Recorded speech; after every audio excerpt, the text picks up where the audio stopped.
Bonjour, bienvenue à cette autre tribune des trucs et astuces de la langue française.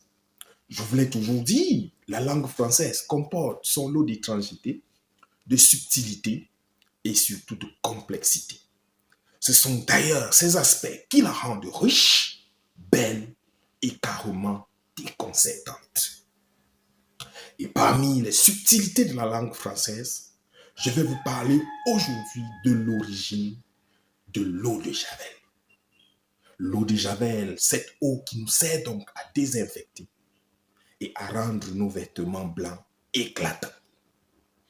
D'où vient donc l'eau de Javel? Sachez que l'eau de Javel vient d'un petit village de France qu'on appelait au XVIIIe siècle Javel. Javel était donc ce petit village du quartier très chic de France et de Paris, pour ceux qui connaissent la France comme moi, un quartier chic donc du 15e arrondissement et qui portait le nom de Javel. Javel avait donc la particularité d'avoir une grande manufacture qui fabriquait donc ce mélange de chlore et de potassium pour désinfecter. Alors, de ce village est née l'eau de Javel. Mais au départ, cette eau ne s'appelle pas eau de Javel, elle s'appelle liqueur de Javel.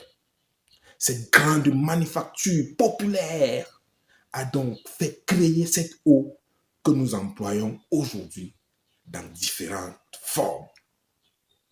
En passant en langue française, lorsqu'on dit Javel, c'est une forme de figure de style appelée la métonymie. La métonymie qui est donc cette figure de style qui consiste à désigner une chose par l'origine d'où elle est fabriquée.